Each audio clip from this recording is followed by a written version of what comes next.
दोस्तों आज मैं आपको क्राइम की दुनिया की एक ऐसी सच्ची घटना की कहानी सुनाने जा रहा हूं जो शायद आपको बेचैन कर सकती है। और दोस्तों ये कहानी नहीं बल्कि वो सच्ची घटना है जिसे सुनकर आपकी रूह कांप जाएगी। और दोस्तों जब आप इस घटना के बारे में सुनेंगे तो इस घटना की कहानी आपको सिखाएगी कि कैसे किसी पर आंख मूंद कर विश्वास करना इतना भयानक हो सकता है। तो आप इस वीडियो को पूरा जरूर देखिएगा और आखिर तक इस वीडियो में मेरे साथ बने रहिएगा। नमस्कार दोस्तों, मैं हूँ राज सोनी और आप देख रहे हैं अनोखी वारदात की एक नई कहानी है हरियाणा के पानीपत की। इस पानीपत में 5 सितंबर 2017 को जीटी रोड के पास बने एक मंदिर में शाम के वक्त एक लड़की की जली हुई लाश मिलती है। और दोस्तों अजीब बात ये थी कि इस लड़की की लाश पूरी तरह से जली हुई नहीं थी, बस उसका चेहरा बुरी तरह से जला हुआ था और उसके आसपास कुछ सामान बिखरा पड़ा था। अब उस लाश को देखकर आसपास के लोग पुलिस को सूचना देते हैं और अब सूचना मिलते ही कुछ ही देर में पुलिस उस स्थान पर पहुंच जाती है जहां पर वो लाश पड़ी थी। और जैसे ही पुलिस वाले उसके जले हुए चेहरे को देखते हैं तो पुलिस को पहले ही नजर में शक होता है कि इस लाश का चेहरा जलाकर इसकी पहचान को छिपाने की कोशिश की गई है। अब पुलिस उस लाश की और आसपास की जगह की तलाशी लेती है तो अब पुलिस को उस लड़की के पास पड़ा एक मोबाइल, एक आधार कार्ड और एक कॉलेज का आईडी कार्ड मिलता है। अब पुलिस उस आईडी कार्ड को देखती है तो वह आईडी कार्ड था वहीं के आर्य कॉलेज का जिस पर नाम लिखा हुआ था ज्योति 3rd ईयर और उस आधार कार्ड पर भी यही ज्योति नाम लिखा हुआ था। तो पुलिस को वो मोबाइल, आईडी कार्ड और आधार कार्ड देकर समझने में देर नहीं लगती कि इस लड़की का नाम ज्योति है जो कि आर्य कॉलेज की एक छात्रा है। तो पुलिस उस मोबाइल से नंबर निकालकर ज्योति के घर वालों को फोन करती है और उन्हें बुलाकर वो सारी चीजें दिखाते हैं और ज्योति की लाश भी दिखाते हैं जिसका चेहरा बुरी तरह से जला हुआ था। तो जैसे ही घर वाले ये सभी चीजें देखते हैं तो वो रो पड़ते हैं कि ये उन्हीं की बच्ची ज्योति का सामान है और ये लाश भी उन्हीं की बेटी ज्योति की है जिसका चेहरा तो पहचान में नहीं आ रहा था। अब आगे की कार्रवाई के लिए पुलिस ज्योति के चेहरे और बॉडी की तस्वीर खींच लेती है। अब पोस्टमार्टम के बाद ज्योति के घर वाले ज्योति की लाश को घर ले आते हैं और इसके बाद उनके घर में और आसपास के लोगों में मातम छा जाता है। उनकी बच्ची घर से कॉलेज गई थी लेकिन वापस उसकी लाश ही घर आई है। अब ज्योति के रोते बिलखते परिवार के बीच ज्योति का अंतिम संस्कार कर दिया जाता है। लेकिन दोस्तों ज्योति का अंतिम संस्कार होने के बाद ही एक खबर और आती है कि उसी आर्य कॉलेज की जिसमें ज्योति पढ़ा करती थी उसी कॉलेज की एक सिमरन नाम की छात्रा गायब है जो कि ज्योति की ही बेस्ट फ्रेंड थी। तो अब इधर सिमरन के घर वाले सिमरन को ढूंढने लगते हैं और वो इधर उधर पूछताछ करते हैं। तभी सिमरन के घर वालों को खबर मिलती है कि ज्योति जो सिमरन की बेस्ट फ्रेंड थी जिसके साथ सिमरन हर वक्त रहा करती थी उस ज्योति की मौत हो गई है। और अब ये खबर सुनते ही सिमरन के घर वाले बेहद ज्यादा परेशान हो उठते हैं और तमाम रिश्तेदारों, दोस्तों और घर वालों से पूछताछ करते हैं कि कहीं ज्योति की तरह सिमरन के साथ भी कुछ गलत न हो जाए। अब ये खबर पूरे शहर में फैल जाती है कि एक ही कॉलेज की 2 छात्राएं जो आपस में अच्छी दोस्त थी वो गायब हो गई है, जिनमें से ज्योति की मौत हो चुकी थी लेकिन सिमरन का कोई भी पता नहीं था। तो पुलिस भी असमंजस में थी कि आखिर सिमरन के साथ क्या हुआ होगा, वह कहाँ है और कहीं सिमरन को भी किसी ने मार तो नहीं दिया।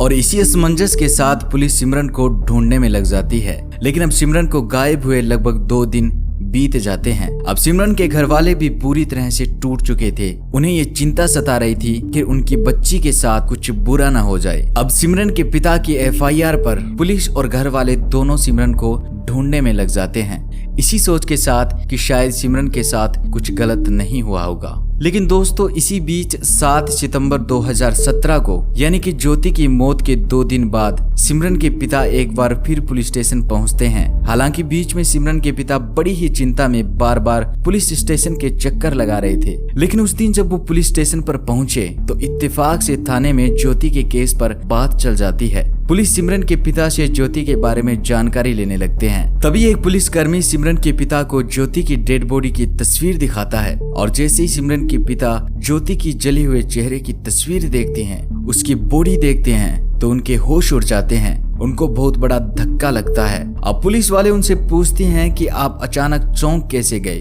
तो सिमरन के पिता बताते हैं कि ये लाश ज्योति की नहीं हो सकती बल्कि ये डेड बॉडी उनकी बेटी सिमरन की है।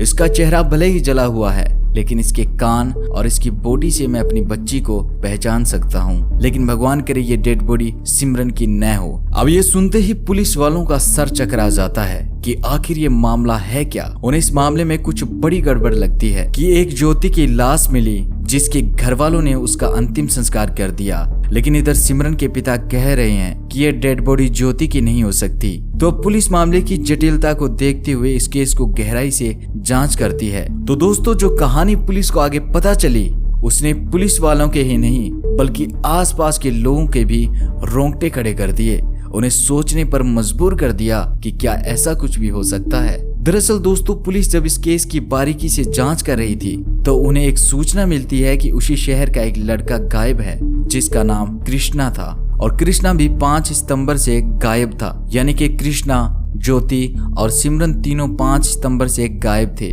लेकिन ज्योति की लाश मिल चुकी थी, लेकिन कृष्णा और सिमरन अब भी गायब थे। तो पुलिस को ये मामला थोड़ा अटपटा लगता है। तो अब पुलिस कृष्णा के दोस्तों से पूछताछ में लग जाती है, और पूछताछ करने के दौरान पुलिस को एक शख्स मिलता है जिसका नाम था मंजीत, जो उसी शहर के एसडी कॉलेज में अपने बेस्ट फ्रेंड कृष्णा के साथ पढ़ता था, और वह भी बीए का ही स्टूडेंट था। तो पुलिस वाले मंजीत से पूछताछ करते हैं। तो मंजीत पुलिस वालों को एक चौंकाने वाली बात की जानकारी देता है। मंजीत कहता है कि उसके बेस्ट फ्रेंड कृष्णा ने उसे 5 सितंबर को फोन करके जीटी रोड गौशाला मंदिर में बुलाया था, वहां पर किसी प्ले का रिहर्सल करना था। तो पुलिस को ध्यान में आता है कि उसी मंदिर के कंपाउंड में ज्योति की लाश मिली थी। तो पुलिस आगे मंजीत से पूछताछ करती है कि तुम वहां गए क्यों नहीं। तो मंजीत कहता है कि वह लेट हो गया था। जब वह वहां पहुंचा तो गेट पर ताला लगा हुआ था, और जब उसने कृष्णा को फोन लगाया तो उसका फोन ऑफ आ रहा था।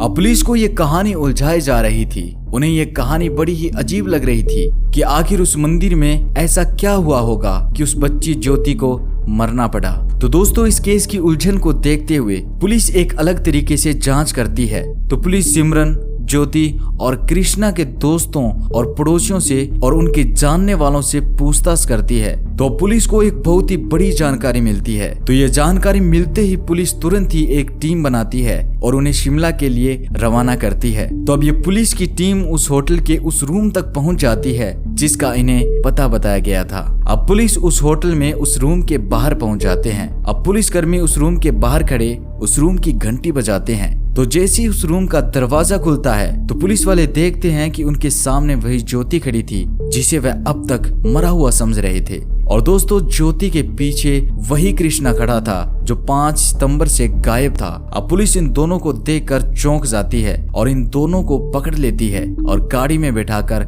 शिमला से पानीपत ले आते हैं। तो दोस्तों, पुलिस वाले भी जानना चाहते थे कि आखिर ऐसी क्या कहानी रही होगी जिस कारण उस मासूम बच्ची सिमरन को मरना पड़ा। और अब थाने में जब इनसे पूछताछ की गई तो इन्होंने वो कहानी बताई जिसके बारे में सोचकर ही सिरहन पैदा हो जाए। तो दोस्तों, दरअसल कहानी कुछ यूं थी कि ज्योति आर्य कॉलेज की बीए 3rd ईयर की स्टूडेंट थी और कृष्ण कुंभ नाम का ये लड़का भी बीए 3rd ईयर का स्टूडेंट था, लेकिन ये पानीपत के एक दूसरे कॉलेज में था। और एक बार किसी प्ले के रिहर्सल के चलते दोनों की मुलाकात हो जाती है और दोनों में दोस्ती हो जाती है और धीरे धीरे ये दोस्ती प्यार में बदल जाती है और अब दोनों साथ जीने मरने की कस्में खाने लगते हैं। और दोस्तों, अब इसी चक्कर में ज्योति ने अपने घर वालों से बात की, लेकिन बिरादरी अलग होने की वजह से घर वालों ने साफ मना कर दिया।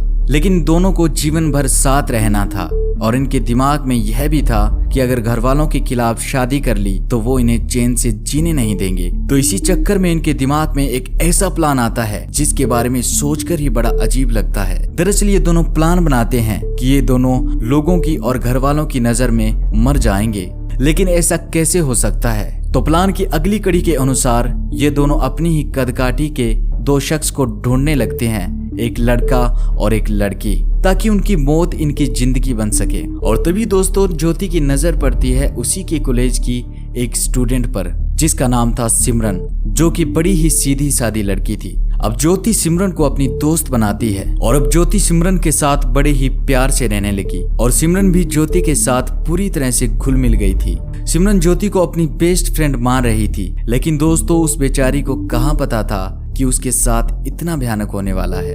अब ज्योति ने तो अपनी जैसी दिखने वाली लड़की ढूंढ ली थी, लेकिन अब बारी थी कृष्णा की। तो अब कृष्णा भी एसडी कॉलेज के अपने खास दोस्त को चुनता है जिसका नाम था मंजीत। तो दोस्तों अब प्लान के मुताबिक वो दिन आ जाता है जब इन दोनों को इस प्लान को अंजाम देना था। तो अब ज्योति अपनी बेस्ट फ्रेंड सिमरन को पानीपत के जीटी रोड के पास गौशाला मंदिर में बुलाती है किसी रिहर्सल का बहाना बनाकर, और उधर कृष्णा भी अपने दोस्त मंजीत को इसी स्थान पर बुलाता है। अब कुछ ही देर में सिमरन वहां पहुंच जाती है, लेकिन मंजीत अभी तक वहां नहीं पहुंचा था। तो कृष्णा, ज्योति और सिमरन वहां खड़े उसका इंतजार करने लगते हैं। लेकिन दोस्तों सिमरन आगे के भयानक मंजर से अनजान थी। अब ज्यादा देर होने के कारण कृष्णा मंजीत को फोन लगाता है, तो मंजीत उससे कहता है कि वह लेट हो जाएगा। तो अब ये दोनों उसका इंतजार नहीं कर सकते थे। तो ज्योति सिमरन को अपने बैग में पड़ी कोल्ड ड्रिंक ऑफर करती है, और जैसे ही सिमरन कोल्ड ड्रिंक पीती है वह बेहोश हो जाती है, और बेहोशी के हालत में ही ज्योति सिमरन का गला घोंट देती है, जिसके बाद उसकी वहीं पर मौत हो जाती है। तो दोस्तों ज्योति अब तुरंत ही सिमरन को अपने कपड़े पहनाती है और अपना आईडी कार्ड, आधार कार्ड और मोबाइल उसके पास रख देती है। और दोस्तों सबसे अजीब बात